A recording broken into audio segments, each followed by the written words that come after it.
ঘটনাটা একটু অদ্ভুত শুনতে লাগলেও এটাই আমার জীবনের একটা সত্যি।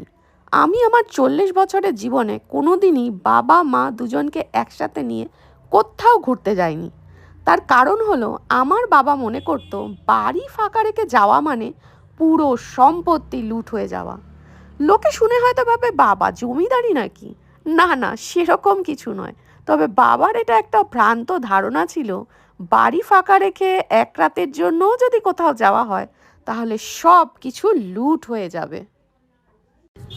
ছোটবেলা থেকে কখনো কোনো আত্মীয়ের বাড়ি গেলে বাবা কিন্তু একসাথে যেত না। হয় আমি আর মা যেতাম, আর না হলে বিয়ের পর বাবা আর মা যেত। আমি আর আমার বর আবার থাকতে হতো তখন গিয়ে আমাদের পুরনো বাড়িতে। তাই শেষমেশ যখন বাবা আমাদের পুরনো বাড়ি বিক্রি করে পাকাপাকিভাবে চলে এলো সাউথ কলকাতায়, তারপরই আমাদের পক্ষে সম্ভব হলো সবাই মিলে একসাথে ঘুরতে যাওয়ার। আর তাই আমরা চলে এলাম মন্দারমণি। সেখান থেকে অবশ্যই গেলাম দীঘা, তাজপুর। লং ড্রাইভে গেলে শাহবাবুর মুড বেশ ভালোই থাকে, কারণ সে ড্রাইভ করতে বেশ পছন্দ করে। এরপর আমরা পৌঁছালাম আমাদের হোটেল হিন্দুস্তান ইনে।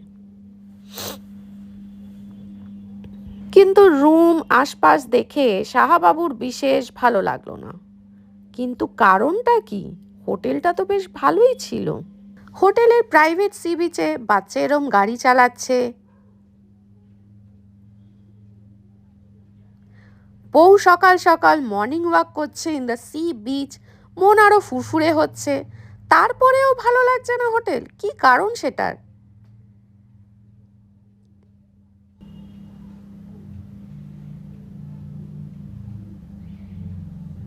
জানা গেল হোটেলের নামে সমস্যা। হোটেলের নাম হোটেল হিন্দুস্তান ইন।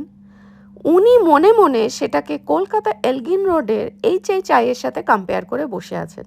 মানে 2100 টাকা প্যাকেজে, যেখানে আবার complimentary breakfast and private beach, তার সাথে ওনার লাগবে হোটেল HHI এর মতো রুম সার্ভিস। বলিহারি বাবা! আমি বললাম, তুমি কাঁকড়া খেতে এসছো, কাঁকড়া খাও। এক্সপেকটেশনের ট্যাক্স লাগে না বলে কি তুমি যা ইচ্ছা তাই এক্সপেকটেশন রাখবে?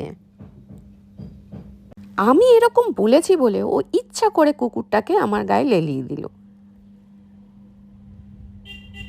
আর বিচে যখন আমি ফটো তুলছিলাম, রিলস বানাচ্ছিলাম, তখন ভুলভাল স্টেপ করে আমার সব কটা রিলস বিগড়ে দিচ্ছিল। হাজব্যান্ড পুরনো হয়ে গেলে এইটাই হয়। তোমাদের কি এক্সপিরিয়েন্স শেয়ার করো তো।